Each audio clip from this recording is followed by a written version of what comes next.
Terus orang percaya bahwa bumi yang kecil ini mengelilingi matahari yang sangat besar, 400 kali lebih besar dari bulan. Apakah Anda tahu cara menghitungnya? Lucu kan? Orang percaya mati-matian, padahal nggak ngerti gimana cara menghitungnya. Kenapa nggak tahu dan kenapa nggak cari tahu? Karena seperti yang dikatakan oleh Derek Morpheus tadi, perilaku berpikir orang adalah cognitive ease atau kemudahan dalam pemahaman intelektual yang tampaknya saja. Misalnya, api itu panas, udah apinya 4, dan lain-lain. Begitu pula bumi mengelilingi matahari.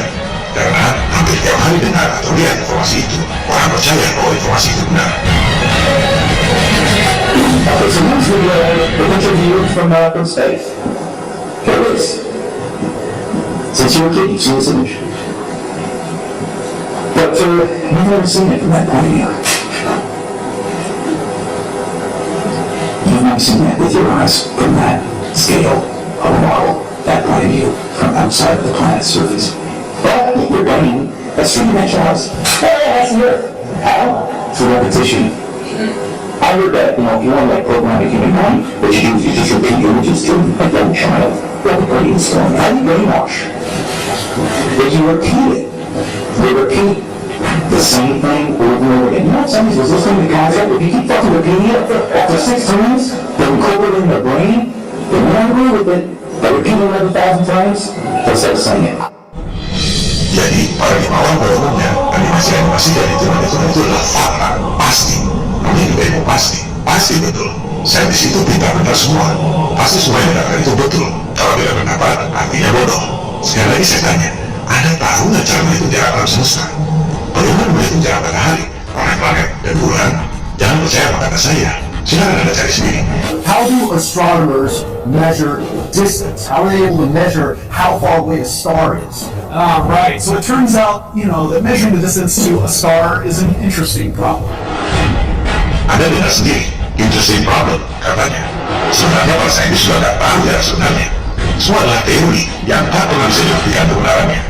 Yang jadi masalah adalah jika teori yang sebenarnya tidak terbukti itu diajarkan di sekolah-sekolah seolah fakta. Informasi-informasi ini yang masuk dalam alam bawah sadar Anda sejak kecil menciptakan illusion of truth seperti yang dikatakan oleh Derek Moore tadi.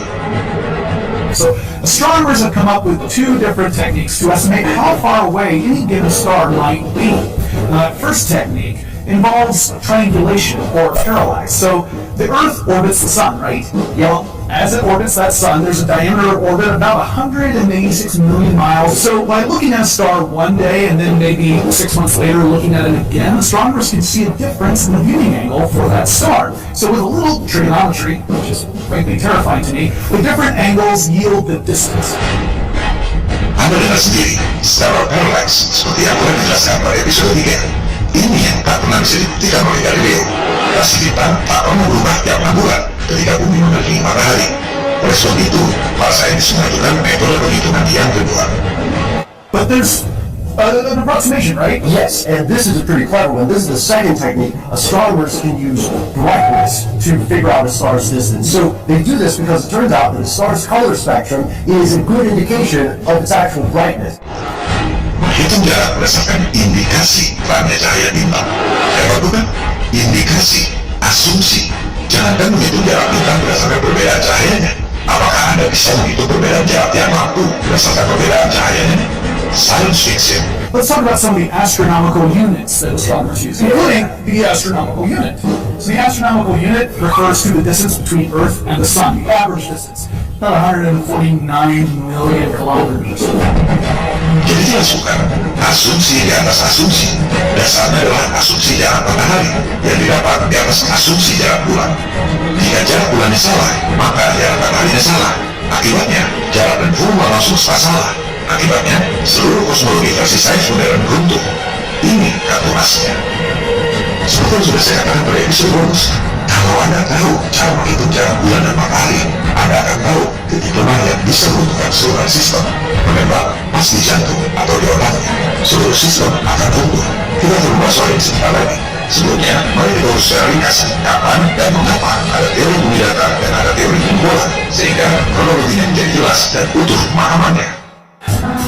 Peradaban manusia modern pertama di dunia yang diketahui orang sampai saat ini bukanlah sivilisasi seperti Atlantis dan lain-lain, tapi yang benar-benar kita ketahui adalah bangsa Sumeria, Babilonia kuno. Sebagai bisa pengetahuan kita saat ini, Mereka sudah melakukannya. Pengetahuan tentang bercocok tanam, irigasi, astronomi, sistem politik, hukum, dan lain-lain. Matematika mereka disebut hexadesimal. Sangat bagus untuk menghitung angka yang besar sekali dan yang kecil sekali. Abjad mereka disebut cuneiform, berisi 400 abjad huruf, bukan berdua abjad ABCD seperti kita. Bicara soal sains, mereka yang membagi lingkaran menjadi 360 derajat. Mereka yang menemukan sistem jam dan membagi satu hari menjadi 12 jam siang dan 12 jam malam. Mereka yang menemukan siklus Saros, siklus gerhana 18 tahun sepanjang 8 hari, yang masih digunakan oleh NASA hingga sekarang. Kita akan bahas soal siklus Saros ini nanti. Yang kita bicarakan di sini adalah peradaban pasca Babilonia. Setelah Sumeria dan Babilonia di Mesopotamia atau Irak sekarang, pusat peradaban baru lahir di Mesir kuno. Budaya pagan alias musyrik terutama besar di sana. Penyembah dewa matahari, Amon-Ra. Di situ lahir berbagai simbologi. The all-seeing eye, mata Dajjal yang Anda lihat pada cetakan di dolar. Pertentangan perennial antara kaum pagan dan umat beragama kembali terulang. Sama seperti Nimrod, Firaun ingin menjadi Tuhan di dunia. Same old story, tak pernah berubah. Dan sama seperti Nabi Ibrahim, salah seorang keturunannya yang saleh yakni Nabi Musa menentang Firaun yang ingin menjadi Tuhan di dunia. Setelah dominasi peradaban Mesir kuno menurun, sekitar 2600 tahun lalu, lahir pusat peradaban baru, Yunani kuno. Sejak zaman itu, pengetahuan dikaitkan secara personal dengan orang yang mengumpulkan. Maka, kita pun mengenal nama perorangan seperti Pythagoras, Plato, Aristoteles, Archimedes, dan lain-lain. Budaya musyrik penyembah matahari pun berlanjut di situ. Dari zaman Yunani kuno itulah pertama kali lahir teori matahari sebagai pusat alam semesta. Referensi standar seperti Wikipedia menyebut bahwa teori bumi mengelilingi matahari pertama kali dikemukakan oleh seorang Pythagorean, bukan Pythagoras tapi penganut aliran Pythagoras bernama Philolaus. Alasannya, unsur api lebih kuat dari unsur tanah. Oleh sebab itu, pusat alam semesta pasti matahari, bukan bumi. Jadi alasannya itu sama sekali tidak saintifik. Pada referensi lain lagi, yang juga dimuat di media dan global Wikipedia, sebelum Pythagorean, bahkan ada yang lebih dulu membuka teori heliocentrik yang seorang pagan atau musyrik Yunani kuno bernama Marcianus Capella. Bahkan disebut dalam buku Copernicus bahwa teori heliocentrik yang dikemukakannya itu sangat dipengaruhi oleh Marcianus Capella 2400 tahun lalu. Alasan unsur api lebih kuat dari unsur tanah ini adalah persis seperti yang dikisahkan dalam Al-Quran, di mana iblis yang terbuat dari api merasa lebih mulia dari Nabi Adam yang terbuat dari unsur tanah. Jadi, soal matahari atau bumi pusat alam semesta ini merupakan pertentangan ideologis dan spiritual sepanjang sejarah manusia sejak manusia pertama dilahirkan. Ini adalah hal yang harus diluruskan terlebih dahulu. Yang namanya Copernicus, Kepler, Galileo sama sekali tidak membawa ajaran baru. Mereka hanya mengulang apa yang dikemukakan oleh Pythagoras dan Marcianus Capella 2400 tahun lalu. Mainstream science mempropagandakan dalam sekolah-sekolah sejak abad ke-15 seolah ajaran Copernicus adalah modern, seolah Galileo mengatakan kebenaran sehingga dihukum oleh otoritas agama. Padahal Galileo dihukum karena perbuatan makar dalam buku Dialogue Concerning the Teaching of World Systems. Bahkan boleh dikatakan apa yang dikemukakan oleh Galileo ada apa-apanya dibanding yang dilakukan oleh Aristarchus Samus 2300 tahun lalu. Aristarchus menghitung jarak bulan bukan cuma bikin badan planet-planet mengelilingi matahari. Metode Aristarchus ini yang digunakan oleh mainstream science sampai sekarang. Mereka tidak mengajarkan ini di sekolah supaya kesannya teori heliocentrik adalah modern.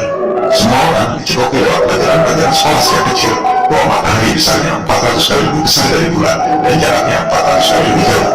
Tapi mereka tidak mengajarkan pada Anda bagaimana cara menghitungnya. Orang pikir itu dihitung oleh NASA atau saintis modern. Padahal itu cerita lama, 2300 tahun lalu. Sekarang, mari kita cermati bagaimana Aristarchus dan sains modern menghitung jarak bulan dan matahari. Dari situ, kita akan memperoleh bukti yang tak terbantahkan secara matematis, bukan opini atau fantasi awam, bahwa jarak, diameter, kecepatan bumi, bulan, dan matahari itu adalah salah. Lupakan sejenak soal flat earth. Jangan dulu bertanya soal siang malam bagaimana, pergantian musim bagaimana, meteor bagaimana, dan lain-lain. Pahami dulu kesalahan dan kebohongan dari teori yang ada, baru kemudian berusaha mencari kebenaran. Kalau tidak rusak, buat apa diperbaiki? Silakan Anda riset sendiri bagaimana saintis menghitung jarak bulan dan matahari. Ada banyak penjelasan berikut rumus-rumusnya. Jika